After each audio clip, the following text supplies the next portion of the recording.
Welcome to Dr. GINA Primetime. I'm Karyn Turk, sitting in for Dr. GINA tonight. We're coming to the end of what truly has been an unfortunate week in our nation. With less than 2 weeks until the inauguration, with Joe Biden certified as the president-elect, the Electoral College votes leave us with so many unanswered questions.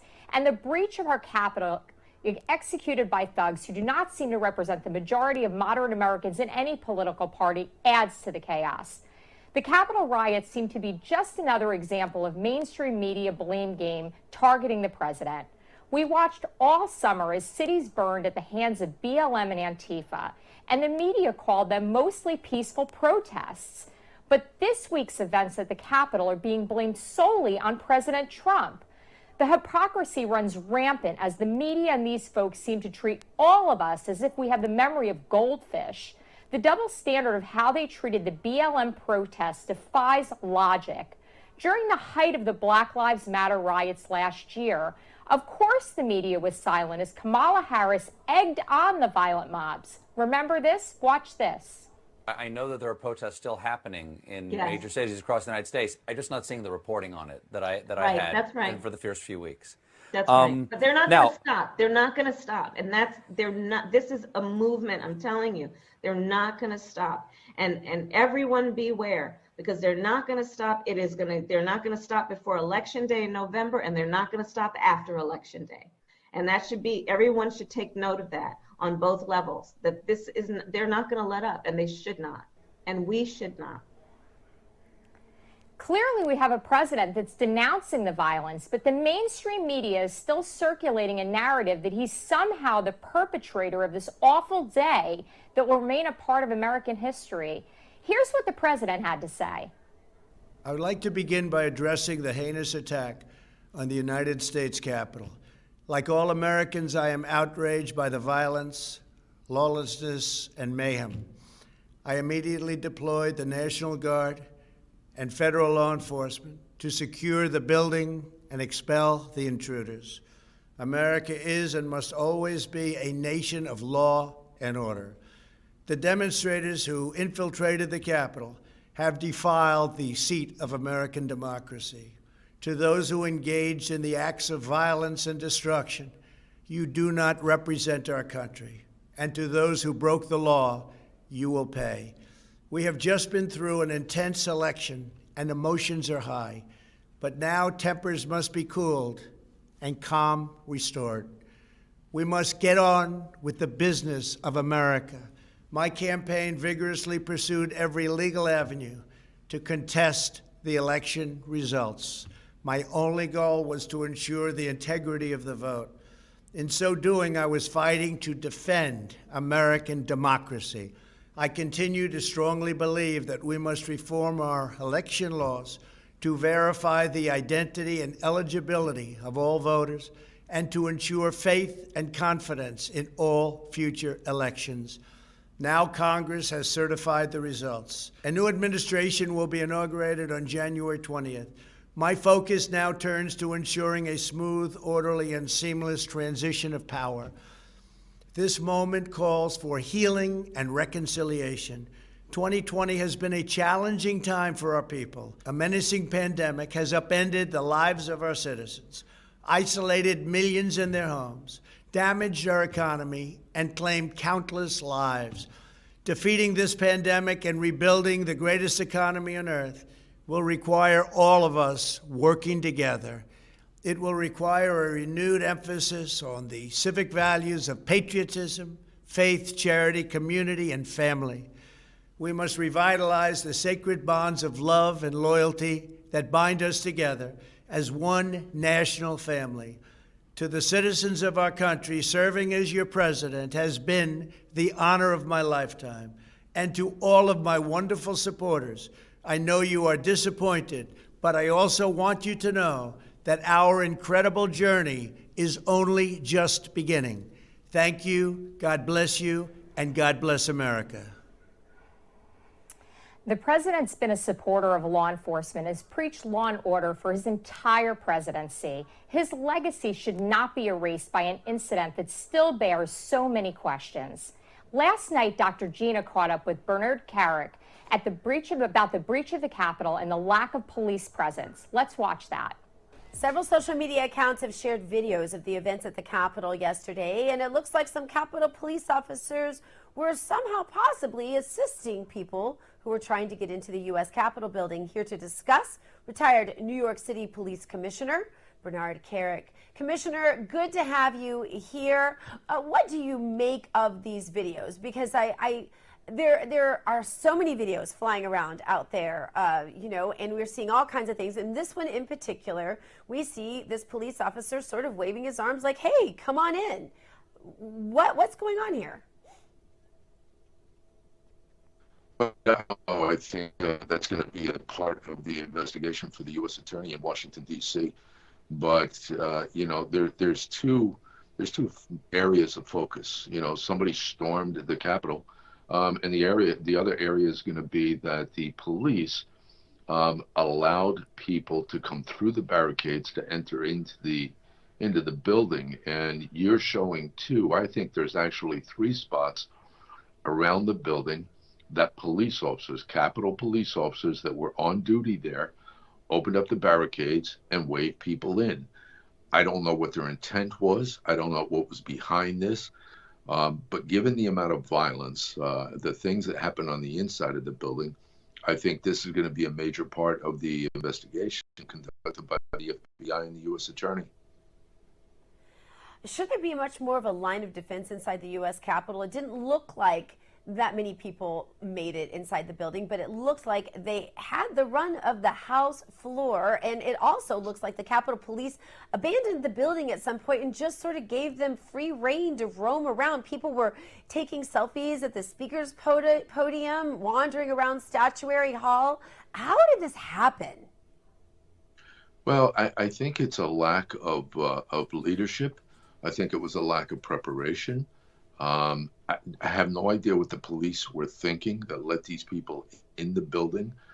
And then you have antagonists, you have anarchists that got into the building that were extremely violent.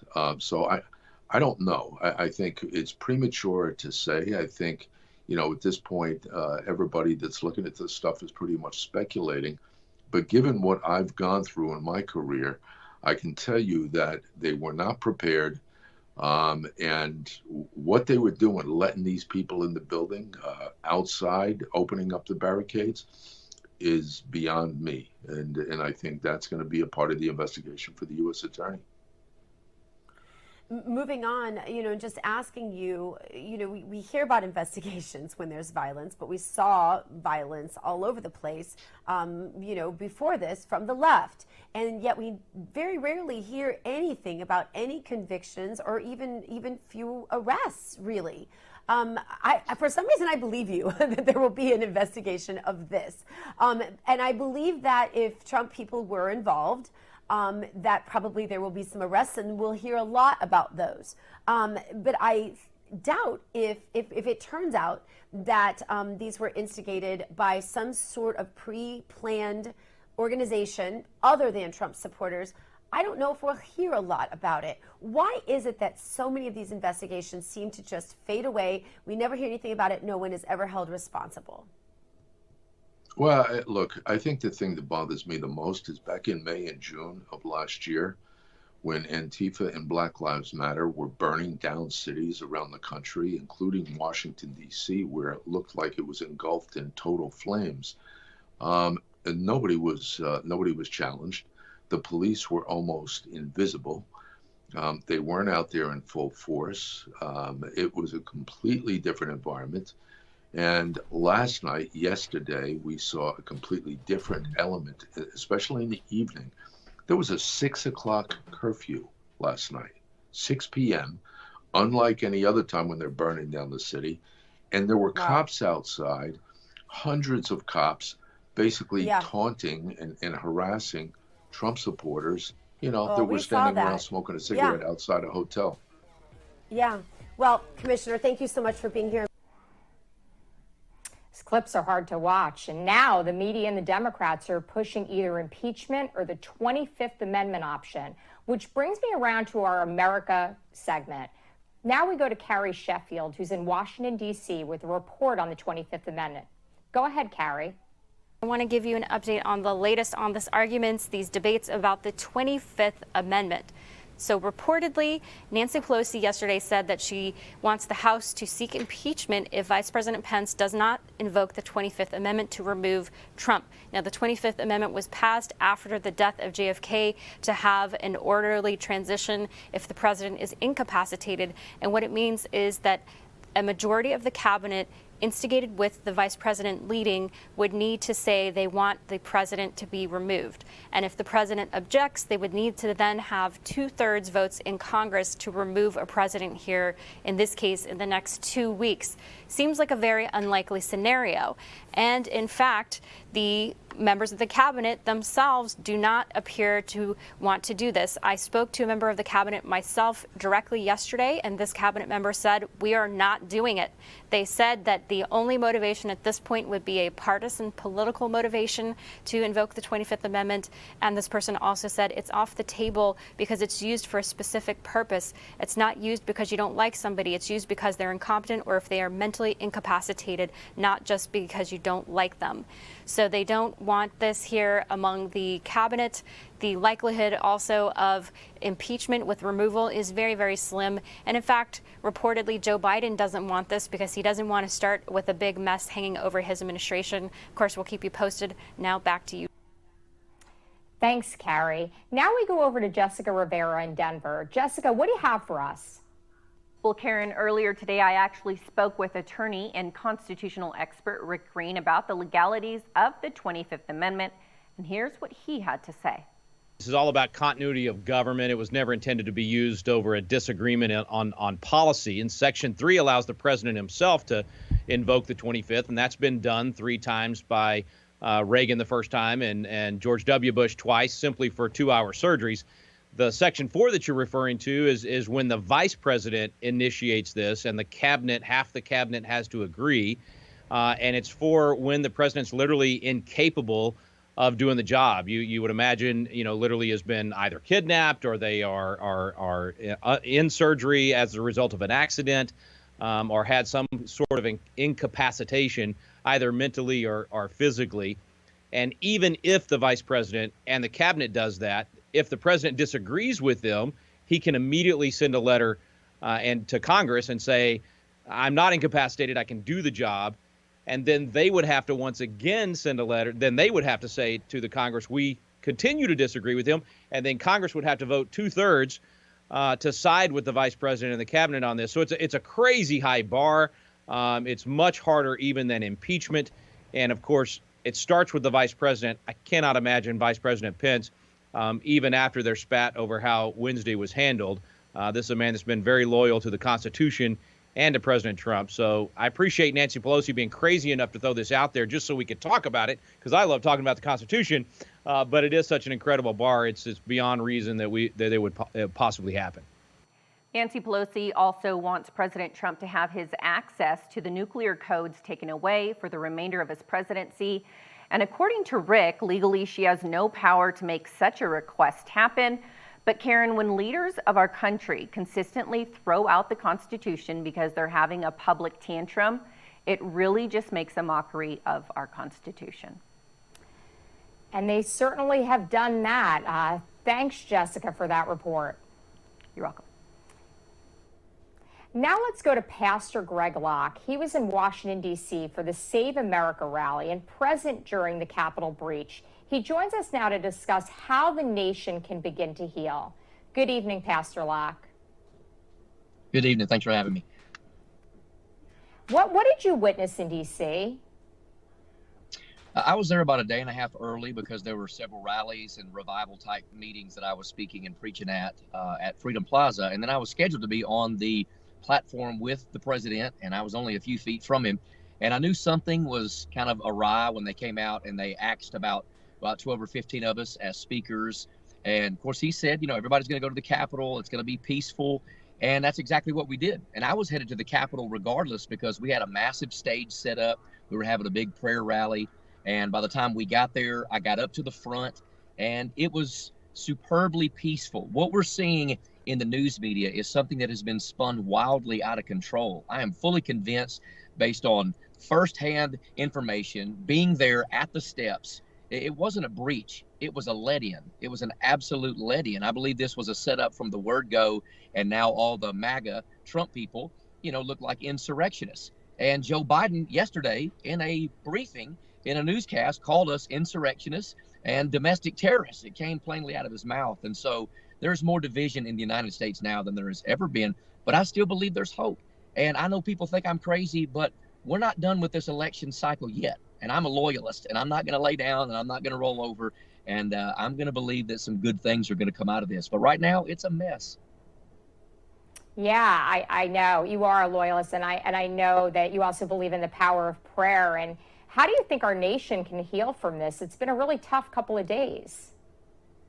It's been a very tough couple of days. I think it's going to take some leaders that do have a platform to come out and say, look, let's still fight in this thing, and let's still just come together, and let's recognize the fact that God's in control, and people do need hope. And I think one of the biggest problems is, even, before this whole nonsense at the Capitol, is you've got all the hope centers closed. You have 90% of the churches in America closed, and we wonder why anxiety and depression is at an all-time high. Our church never closed. We've grown by hundreds of people exponentially because of that. And I think pastors are going to have to lead through this. We're shepherds for a reason. And I think we're going to have to lead, and we're going to have to bring people to an understanding that things are going to get better. Weeping endures for a night, but joy comes in the morning. And right now, things look horrible, but I'm not going to give up. America is still a great, wonderful, God-blessed nation, and I believe it's going to stay that way. Yeah, I hope you're right. What is your biggest fear right now as the Democrats take power? I think my biggest fear is they're going to begin to take away all of our rights. I think the church in America is going to be the #1 target. That's not a conspiracy theory. We've already seen it become a massive target. I mean, pastors, for Pete's sakes, have been going to jail in 2020. And I think we're going to recognize more and more that a great revival, a great move of God is going to come. But I believe it's going to come through the back door of persecution. And we're going to find out who really loves Jesus, who really loves America, and who really loves our freedom. There's a reason that our freedom to worship is the First Amendment, not the 15th Amendment, all right? Because when we lose the first one, all the other ones, like a domino, begin to topple. And so I, for one, I'm going to stand up. I'm going to be bold. I'm going to be courageous. And I want to be like the Black Robe Regiment. Those guys stood up and they thundered out against corrupt politics, because if we don't call out corrupt politics, we're not going to have a platform from which to preach the gospel of Jesus Christ. And so I have hope, but I'm also a very courageous and bold individual. And I think pastors are going to have to stand up, push back against this tyrannical nonsense, and open the churches. Yeah, it sounds like you really believe that a lack of faith is contributing to the demise of our nation right now. Absolutely, 100%. From the pastors, sadly. Yeah, well, thank you, Pastor Gregolock, for joining us. I really appreciate taking the time. I know you're very busy, and it's very good to catch up with you. And I'm glad you were able to give us that report from D.C. I'm honored to be on the show. Thank you so much. God bless you guys. Thanks so much. Coming up next, we explore what seems to be the never-ending saga of impeachment. More Dr. Gina Primetime after this.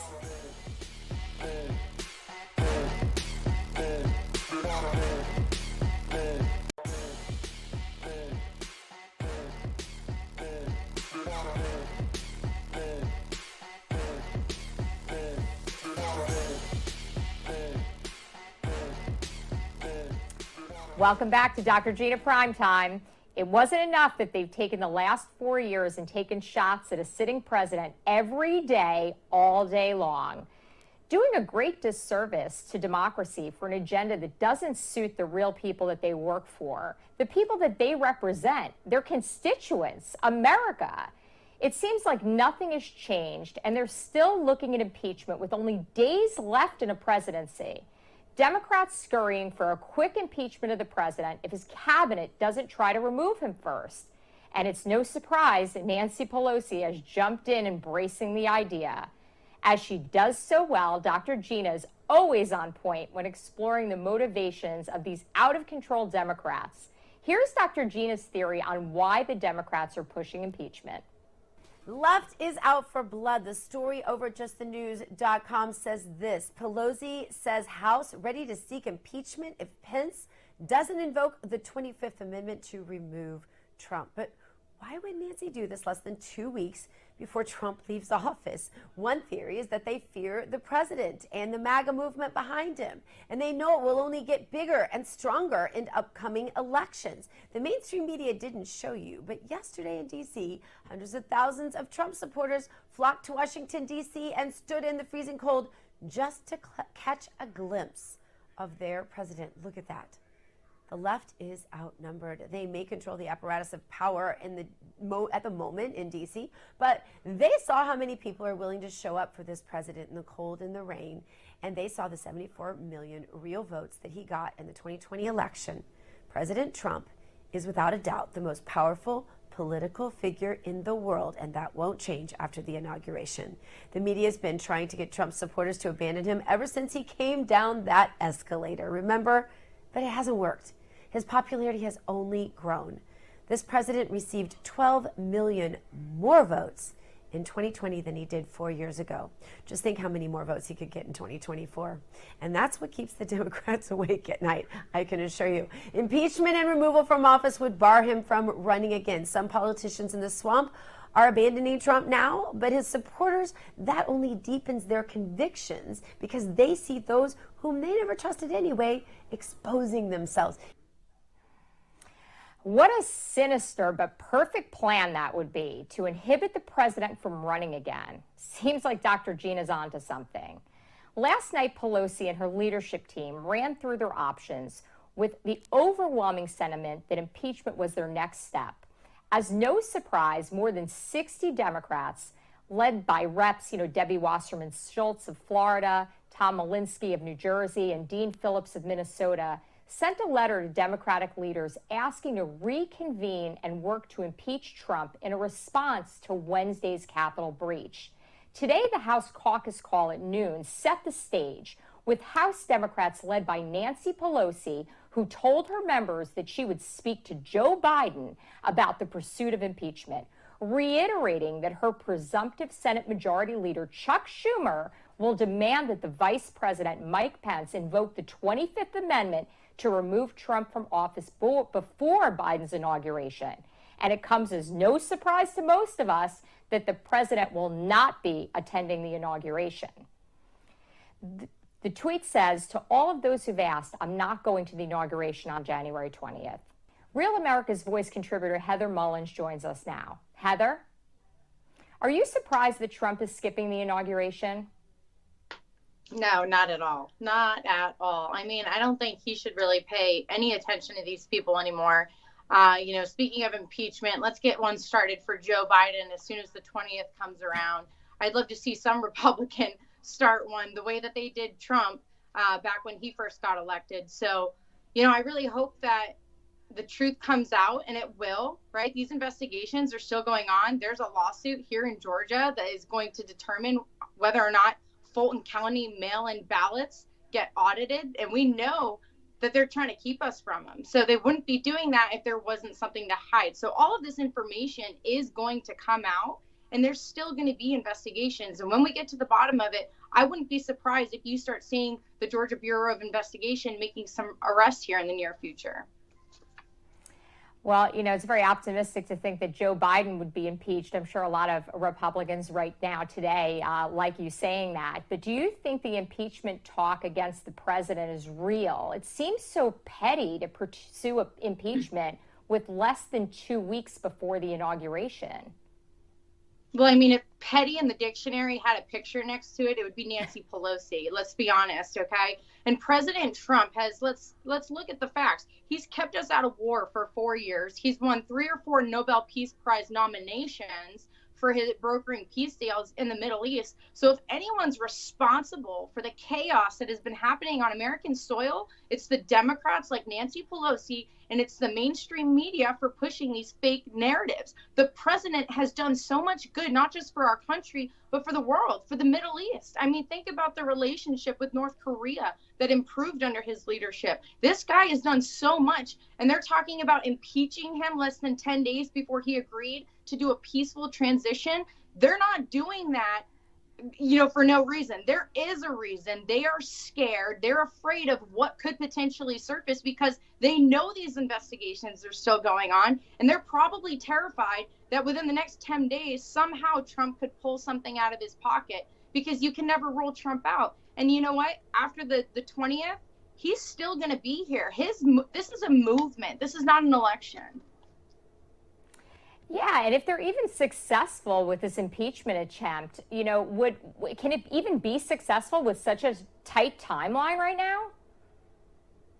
I mean, anything's possible at this point, but I wouldn't put it past the Democrats. I don't know that they'd have the numbers, and I'd be surprised if Mike Pence would do that, right? Like, I mean, he's been loyal to the president up until this point, right? And the only thing he was saying was he didn't believe that he had the constitutional authority to do what Trump's legal team thinks he did have the authority to do. So if he were to go further and actually try to remove President Trump, I think that would hurt Pence's fan base a lot more than it already has. I mean, what's he going to do?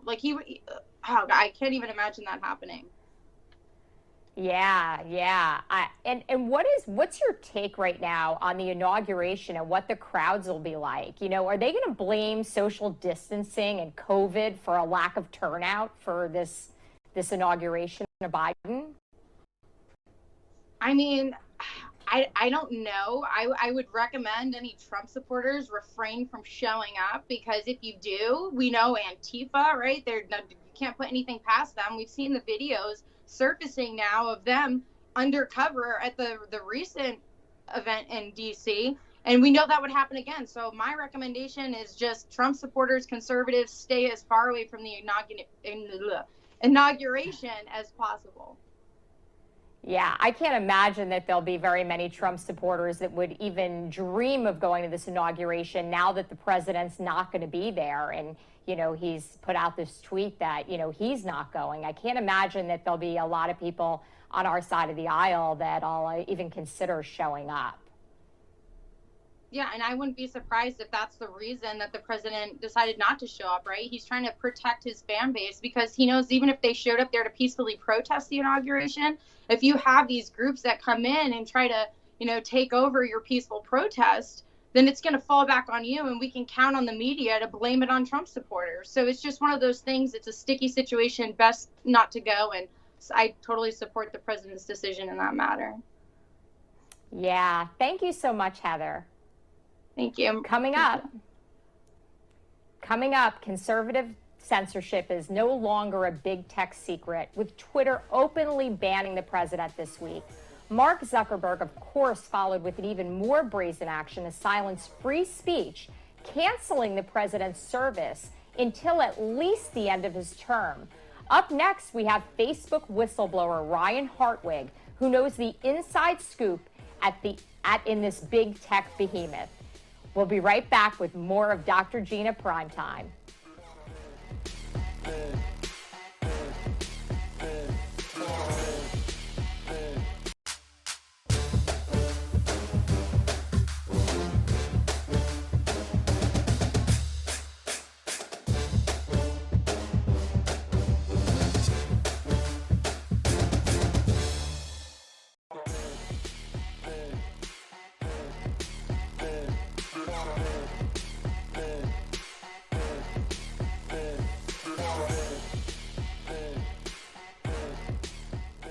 Welcome back to Dr. GINA Primetime. Big tech is big brother as social media censorship reaches a whole new high. What was once a highly shrouded secret is now out in the open as Twitter bans the president and Facebook shuts him off on the platform indefinitely. Dr. GINA and John Solomon discussed the topic last night. Let's listen in. John, I also want to ask you about a story you had today at justthenews.com about Facebook. The headline reads like this: Zuckerberg says Facebook may block Trump indefinitely. John, we are in unprecedented territory with social media censorship here, are we not? Yes, we are. We have wealthy billionaires that control large parts of our technological infrastructure, able to decide what opinions get heard and what opinions get silenced. And that is not what our founding fathers intended. And the Zuckerbergs and the Twitters and the Googles and the YouTubes that censor information with a clear political point of view in mind are doing this nation a great disservice while they use our communications infrastructure that crosses our public lines and our public streets, our public airwaves. There is going to be a moment of reckoning for these companies, and the rise of such companies as CloudHub and Parler and Rumble are evidence that people are frustrated. They're not going to take it anymore, and they're going to take their business and their free speech somewhere else. And I think that will be the big story of 2021, the revolution of Americans against the Facebooks and Twitters they loved, but for which they're now very frustrated by. All right, John, there's also a story at Just the News about Twitter locking down the president's account, of course, for 12 hours. They may shut him out of there for good. I predicted this for a long time, that right after, yeah, I have for a long time. I've really thought that just as soon, I think they will use him as long as they feel they could bilk money from him by getting more and more followers on Twitter through the Christmas season and through the election season. And then I felt like they would block him because they wouldn't want his MAGA movement to be able to continue to the degree that they can block it. But what are you hearing? Yeah, I think Twitter will have to make a business decision. And if they make the wrong decision, 70, 80 million of their engaged users may move elsewhere. There's a lot of posturing going on. There's a lot of political movement stuff going on today that really isn't about yesterday or the next 12 days, but really about, can we put Donald Trump in a box after he leaves the White House? The answer is you won't be able to, because he'll assemble the same audience on some other platform.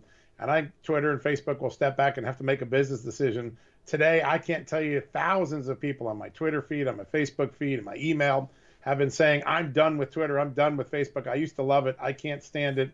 And they're going to places like CloudHub, and they're going to places like Rumble. And, that's good. Competition has always been the best panacea in America for silliness, for monopolization of the American economy. And I think 2021, there'll be a revolt against these companies that we used to love, right? Everyone loved YouTube. Everyone loved Twitter. Everybody loved Facebook until they started picking winners and losers and silencing our voices.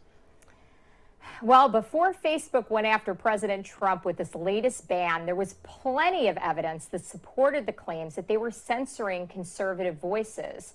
Ryan Hartwig was a whistleblower that came forward in 2019 after working with Cognizant for their Facebook project in 2018 as a bilingual content moderator. He noticed example after example that censorship was very, very real.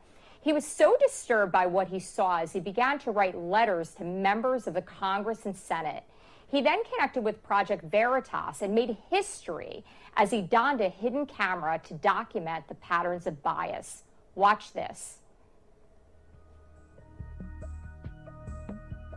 Facebook favors the left. They do, 100%. We work with a lot of liberals. Yeah. I would go in there with a MAGA shirt or a MAGA hat, I'd get my ass beat. So I saw some discrepancies. I saw some evidence of bias. You're saying because he's a white male. Oh, it's easier when they're white men. Okay. No one has the white man's back anymore.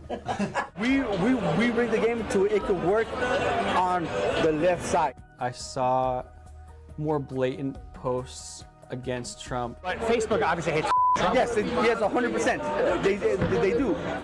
I saw an alarming number of posts that really focused on conservatives, kind of a double standard. So I spent quite a bit of time looking at pictures of hate organizations, Hitler, Nazis, MAGA, Proud Boys, all that stuff all day long. Facebook whistleblower Ryan Hartwig joins us now. Ryan, great to have you. You were on the inside. What was the first thing that you saw that really impacted you to blow the whistle here? Yeah, so when I started in March of 2018, I noticed some things from the very beginning. And that summer, it was Pride Month, Gay Pride Month, and Facebook basically said it's okay to attack straight white males and call them filth for not supporting LGBT. So for a company that's really concerned about hate speech and not hurting anyone's feelings or protecting people online, they clearly made an exception and allowed attacks on straight white males. Wow. So Well, Project Veritas jumped in. You had written letters to House reps and senators, and none of those representatives responded. And then you connected with Project Veritas. Are those representatives paying attention now? I think they are paying attention now. I wish they would have addressed these issues with big tech a lot earlier. We at one point we controlled the House and the Senate, and now it's a more popular topic, and it's more pressing. There are people like Ted Cruz who have always been involved and concerned, and Josh Hawley as well. But yeah, I think maybe now it's a little bit too little, too late, because now we see that Facebook is very emboldened and Twitter is very emboldened. Just today there was another purge of many Twitter accounts. But yeah, hopefully Congress and the Senate can work together and realize, even people on the left are realizing that Facebook has too much power. Yeah, they're not even hiding it anymore. They're out in the open saying we're gonna censor you, we're gonna ban you. This is kind of a scary position to be in. Were you afraid for your safety when you went undercover the way that you did? It was very nerve-wracking. So I filmed with the hidden camera for about 9 months, and I was never discovered. But I was very nervous, and my wife was very concerned about firstly losing my job, and then also, there is a concern about physical safety, because Facebook is a very powerful company, and I have caused damage to their brand, their reputation. We actually, together with Congressman Matt Gaetz, there was a criminal referral submitted to the Department of Justice for Mark Zuckerberg. So it wasn't just a civil penalty. This was a criminal referral to the DOJ. Has exposing this bias, has it affected you negatively at all personally? There have been some threats from coworkers and attacks on me from people on the left. So yeah, it has affected me, and it has affected my opportunities to find another job. And so it has been a challenge for me. When you were on the inside, I want you to elaborate a little bit on this. When you were on the inside, you were witnessing these things firsthand, and we saw some of those clips that we played coming into this segment. These were your coworkers. Are a lot of them now very angry with you for what you did? Yes, many of them are very angry with me. They reached out to me on Facebook and direct messaged me and texted me really hateful things. One of my coworkers, Cassie, in another part of the video, I have her on camera talking about how she wants to assassinate Donald Trump, and so she received some threats on social media. So people were angry about that. But if you're at work and you're talking about killing the president, you can expect some blowback. But yeah, I personally have received some threats, some hate from my coworkers.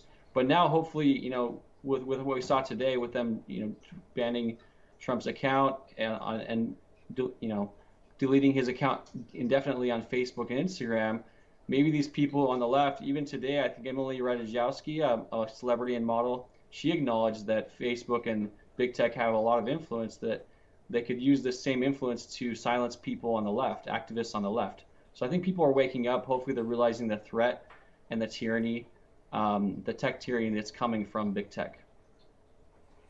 Do you think that there's a way to control this, to regulate this?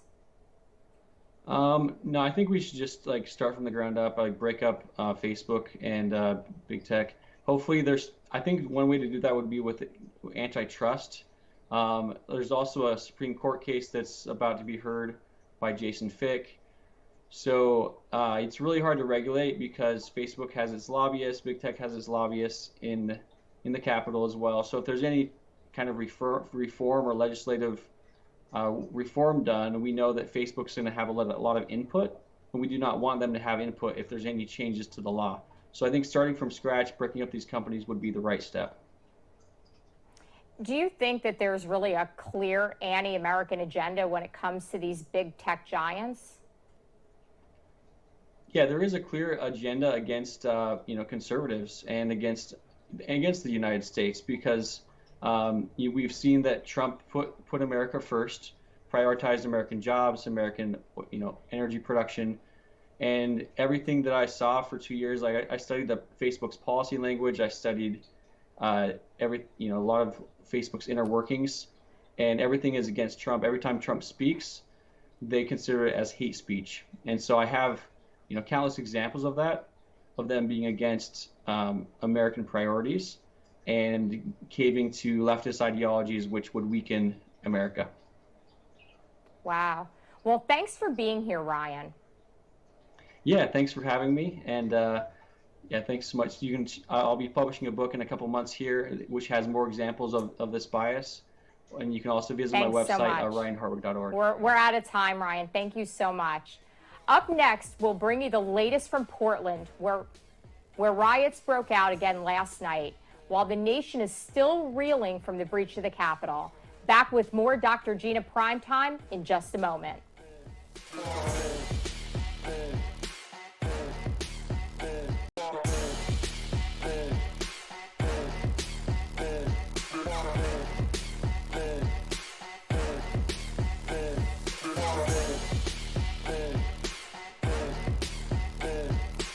Welcome back to Dr. GINA Primetime. This week, we've all been so focused on the tragedy in Washington, D.C., that attention really hasn't been focused on a city gone mad. Portland, Oregon has been plagued with violence and riots throughout 2020. The anarchists taking aim at police and the violence hit an all-time high last week and continued last night with another downtown riot that left a trail of destruction in the already decimated city. Here to discuss is Real America's Voice contributor Tom Borelli. Tom, thanks for joining us. Great to be with you tonight.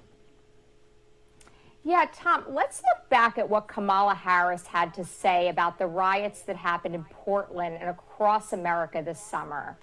I know that there are protests still happening in major cities across the United States. I'm just not seeing the reporting on it that I had for the first few weeks. That's right. But they're not going to stop. They're not going to stop. And they're not. This is a movement. I'm telling you, they're not going to stop. And everyone beware, because they're not going to stop. They're not going to stop before Election Day in November, and they're not going to stop after Election Day. And that should be, everyone should take note of that on both levels, that they're not going to let up, and they should not, and we should not. So, Tom, if President Trump is to blame for the D.C. Capitol breach, then shouldn't Kamala be blamed for all the death and destruction over the summer and in Portland, Oregon last night? Well, really what you're pointing out is really the two worlds, unfortunately, in which we live in. If you're a Democrat, somebody like Vice President-elect Kamala Harris, you can encourage activism, you can encourage protests and even rioters, and that's great. You can just get away with that. And if you're President Trump, you can't say anything. And this is the problem that we're going to be facing as we go forward, because at the end of the day, the big problem is really the media, the corporate media, the anti-Trump media. They're really able to twist the news and put it in a direction that doesn't lead to Americans really being educated what's going on. And don't forget that, Kamala Harris, when the riots were in Minneapolis over this, I think in May, she put money in or encouraged people to put money in to bail out the people who were arrested. So Kamala Harris is part of the problem. She's actually part of the violence, and yet President Trump gets blamed for everything because a group of rally people went off and went out and rioted in the Capitol, which was clearly wrong. But we also know that there was Antifa activists there as well. So the whole thing is a really muddled picture, but the American people aren't getting the full information in its context, and that's what we're missing.